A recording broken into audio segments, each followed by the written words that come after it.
Muito boa tarde, minha Paraíba. Chegou sexta-feira, estamos fechando a semana aqui nas edições do Rede Verdade, nesse dia 14 de abril de 2023. Uma alegria poder estar aqui na programação da sua TV Arapuã, junto com você, acompanhando tudo e trazendo todas as novidades e informações aí para você. No programa de hoje você vai ficar sabendo quem é o novo superintendente do INCRA aqui na Paraíba, o professor Antônio Barbosa.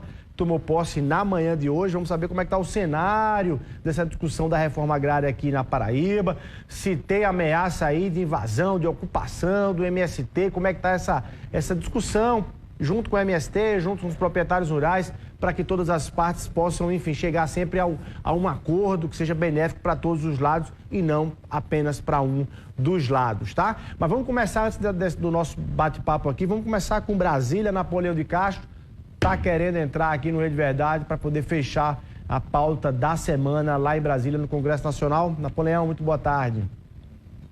Investimentos na questão hídrica em nosso estado e o benefício direto a mais de 10 cidades da Paraíba, a partir de Itaperoá.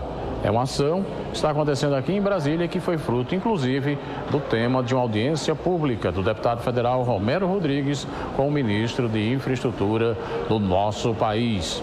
O tema central é a interligação do estado de Pernambuco a partir da adutora do Pajeú com o ramal que está sendo instalado para o estado da Paraíba. O deputado Romero Rodrigues conversou com a nossa reportagem e deu 10 detalhes sobre essa ação política e o encontro que pôde ter com o ministro.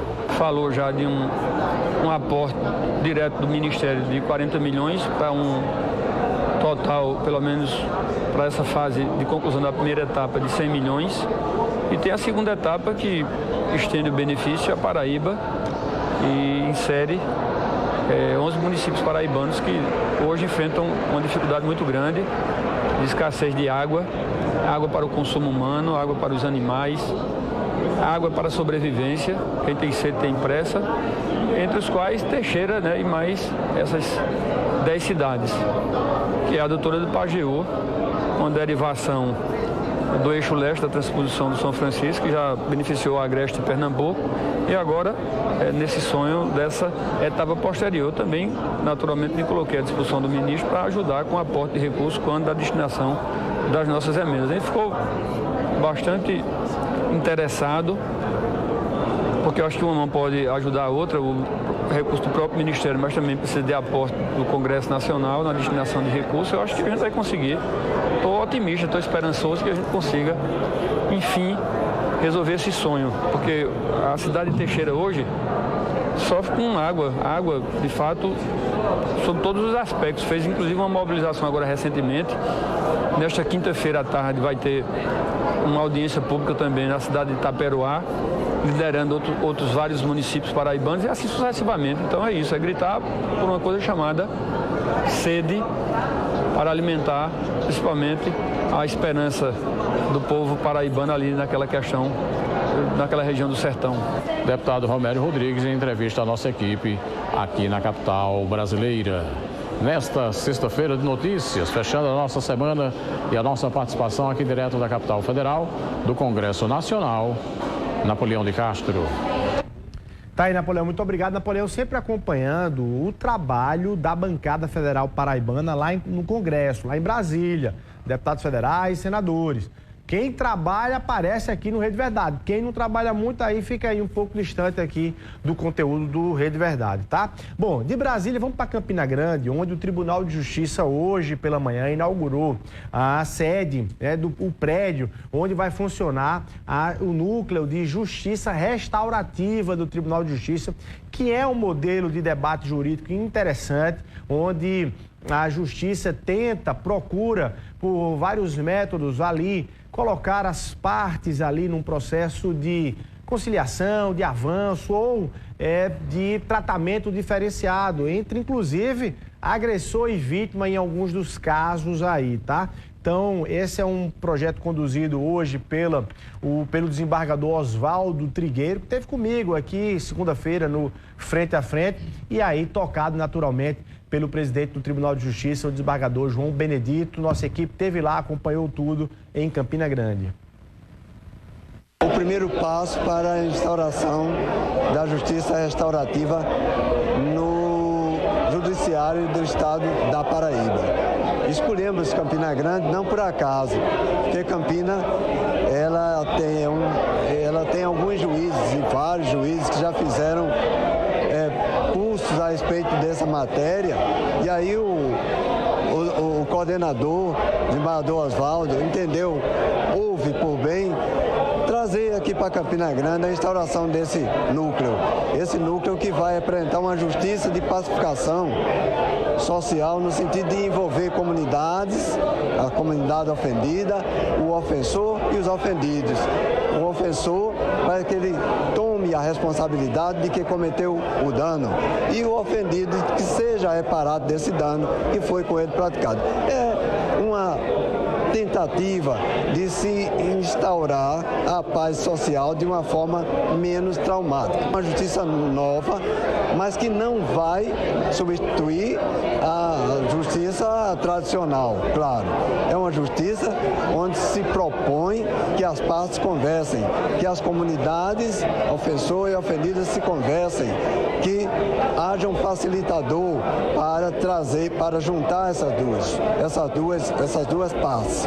E, enfim, evitar que haja reincidência nas hipóteses em que o tecido social foi esgaçado. A legitimidade veio de Campina, porque aqui em Campina, alguns juízes praticavam de forma muito veemente a justiça restaurativa, mas de forma individual. Nas suas comarcas, eles tentavam praticar a justiça restaurativa.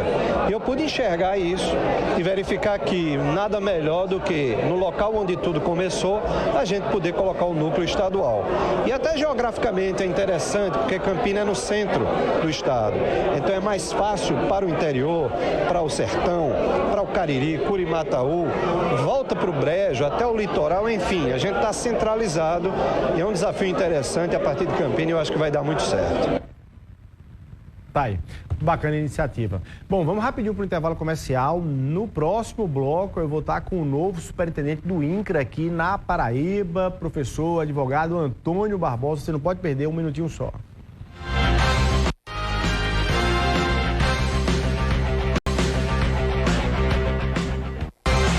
Ok, agora sim estamos de volta ao vivo aqui no Rede Verdade. Quem já está comigo aqui é o professor, advogado, presidente do PT aqui em João Pessoa. Estou falando de Antônio Barbosa, o novo superintendente do INCRA na Paraíba. Ele tomou posse na manhã de hoje, mais um cargo federal aqui no estado, confirmado aí pelo governo Lula. Professor, muito boa tarde. Obrigado pela sua presença aqui no Rede Verdade e parabéns pela indicação.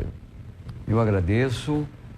Acredito que eu recebi mensagem de amigos dizendo: Barbosa, a Paraíba amanhece feliz, né, com a sua nomeação para o INCRA, né, um espaço que tem uma certa complexidade, né, lidar com conflitos, mas eu já lido com conflito. É uma plataforma de litígio. Exatamente, né, e nós vamos... Você tem uma história na questão do debate agrário, porque você foi advogado de trabalhadores rurais, isso, ao mesmo tempo advogado de servidores do INCRA. Servidores federais. Dos servidores federais como um todo. Aí eu lhe pergunto, até como advogado dos trabalhadores rurais, os proprietários rurais devem estar assustados ainda mais com a sua presença na presidência do INCRA aqui na Paraíba? Acredito não. Por quê? De forma nenhuma. Porque eles sabem que nós vamos conduzir essa gestão com muito diálogo, né? Nós temos, saudando os seus telespectadores desse prestigioso programa, né? Dizer que nós sabemos dialogar, nós aprendemos, né? Nas questões agrárias, nas questões trabalhistas, na relação com Delegacia Regional do Trabalho, com o Tribunal do Trabalho, com o Ministério Público, nós enfrentamos muitos conflitos em parceria. Então, nós vamos, em primeiro lugar, ser muito claro com as partes, né? Com o pessoal que eventualmente está ocupando terra, são cerca de 30 ocupações. Qual é o diagnóstico da Paraíba, professor, em números? do ponto de vista do número de assentamentos, de famílias, daquilo que está em ocupação, daquilo que já foi avançado? Qual é o diagnóstico da Paraíba? Nós temos hoje na Paraíba 322 assentamentos. 322 assentamentos pacificados? Pacificados, né? Devo dizer que 22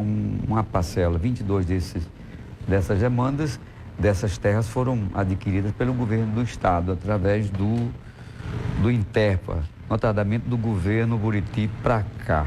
O governo Buriti teve essa sensibilidade de evitar alguns conflitos, fazendo uso do instrumental que o estado dispõe para comprar terras.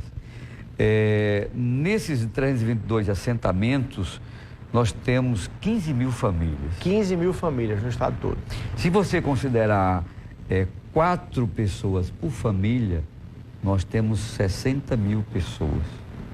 Porém, média? Uma média. Até um pouco mais. Pode chegar aos 70 mil. Mas nós temos nós temos esse mesmo quantitativo de agregados. As famílias vão crescendo, os filhos vão casando, vão constituindo novas famílias.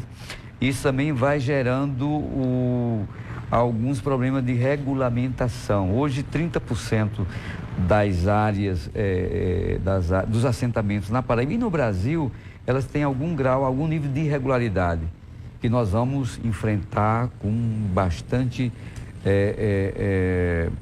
altivez, né? E com uma certa pressa, porque se você tem uma família com problema de regulamentação, ela tem dificuldade de acessar o crédito.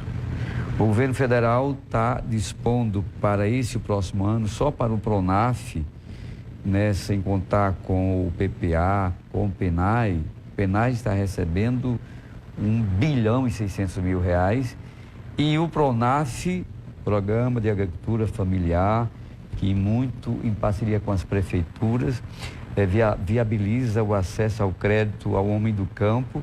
Hoje nós temos, o governo federal disponibilizou 7,5 bilhões, né, para atender as questões de assistência técnica e de crédito para essas comunidades. Por que o ano começou 2023, o governo Lula aumentou aí o número de ocupações, de invasões do MST no Brasil como um todo? Inclusive estamos no Abril Vermelho, no tal Abril Vermelho, que é um período aí que o MST, enfim, coloca a sua pauta de forma mais contundente. Por que ela aumentou e quais são os riscos disso acontecer aqui na Paraíba, com os poderes públicos perdendo o controle em relação a essas ocupações?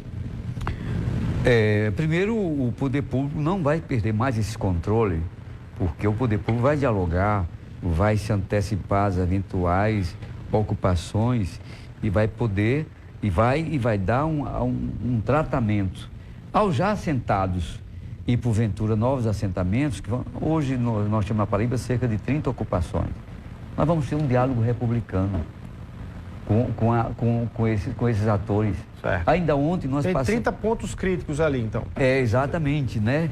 Ontem mesmo nós recebemos um ponto crítico, que é uma ocupação que envolve 300 famílias, são 1.900 hectares, né? Aqui na fronteira de Pernambuco com a Paraíba, né? Nós dialogamos a manhã inteira, né? Tiramos encaminhamentos muito concretos, né? Na direção de...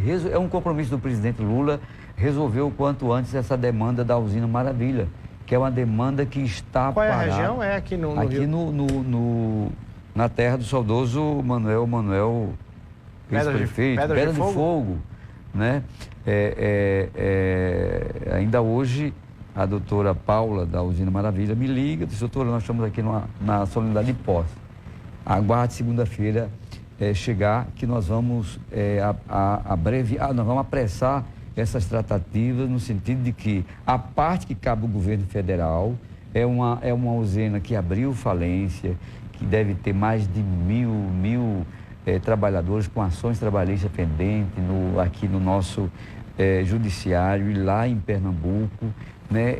Envolve uma certa complexidade, porque além dessa área já num estado avançado, né, de tratativas, né? Porém isso paralisou em 2019, quando o governo que deixou o país, ele, né, deixou o INCRA Nacional com muitos militares que não entendiam da reforma agrária.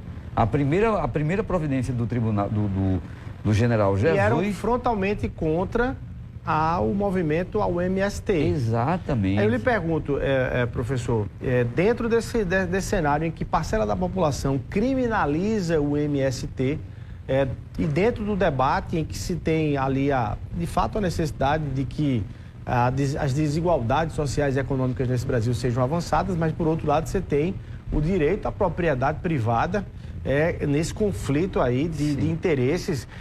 Até que ponto o senhor faz uma leitura do MST que exagera? Qual é a parte do MST que exagera? Ou vocês olham hoje para o MST dizendo assim, não, todo perfeito na sua condução, ou ali tem uma parte de exagero, e também por parte dos proprietários rurais? Quais são os exageros de ambas as partes aí? O MST orienta e acompanha aquelas ocupações, reúne as pessoas que geralmente estão na beira da estrada, estão nas comunidades vulneráveis, na periferia da cidade, nas favelas, né? Muita gente, inclusive, que nas décadas passadas deixaram o campo para vir para a cidade e enfrentam toda sorte de dificuldade, de renda, de moradia, de saúde, de alimentação, etc. E esse pessoal geralmente ocupam propriedades improdutivas. A Constituição reza claramente, né, que a propriedade precisa cumprir a sua função social. O INCRA não desapropria terras sem um profundo estudo, né?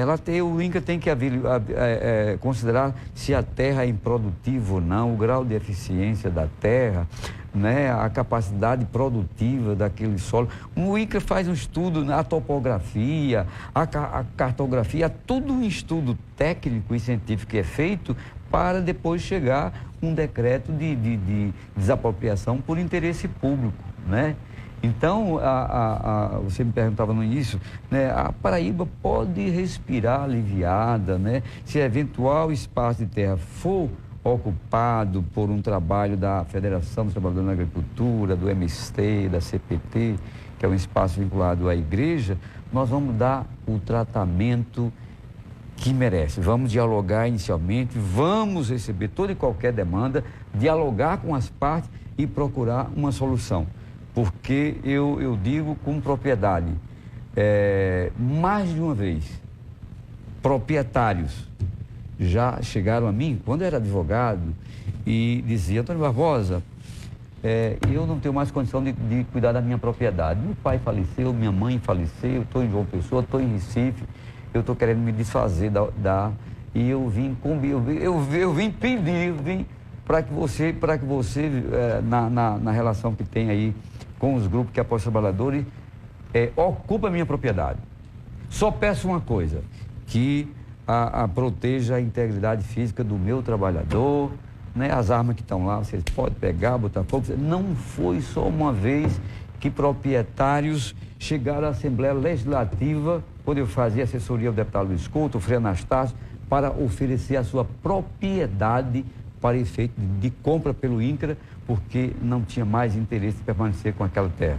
Primeiro porque a geração daquelas famílias não se preparou para cuidar daquela terra, não sabe lidar com solo, com propriedade, com a questão da agricultura, e que estava devendo ao Banco do Brasil, à Receita Federal, etc. Então vinham oferecer, né? Então o senhor vai ser porta aberta aí, tanto para os trabalhadores rurais, quanto para os proprietários rurais. Perfeitamente, nós vamos dialogar com todo mundo, né? Se a propriedade for produtiva, o laudo da vistoria, do exame, que é feito com muito rigor, por agrônomos, por técnicos responsáveis, olha, aquela propriedade, ela é produtiva, ela não é passível de reforma agrária. Essa questão vai ser considerada. Se o pessoal insistir numa eventual ocupação, nós temos os órgãos de controle, temos o Ministério Público Federal, o Ministério Público Estadual, né? Temos a Justiça, que na maioria dessas vezes tem sido parceira, né? No sentido da gente enfrentar essas demandas, né? Quando elas chegam até o INCRA. Professor, vou agora dar uma pausa aí no novo superintendente do INCRA na Paraíba para a gente falar um pouco de política aí na sua condição de presidente do PT aqui de João Pessoa. Já trouxe aqui alguns entrevistados do PT com interesses em ser candidato a prefeito da capital. Luciano Cartacho, deputado estadual, Cida Ramos, deputada estadual, entre outros nomes que já passaram também e revelaram esse interesse. Qual é a leitura do PT? O PT vai ou não ter candidato a prefeito em 2024, para começar aqui na capital? Eu estou entre aqueles que defendem que o PT deva ter candidatura própria, né? Porém que esse diálogo ele seja travado no próximo ano. Nós, tanto o governo de Estado, eu acredito, ainda está compondo o governo, quanto o presidente Lula.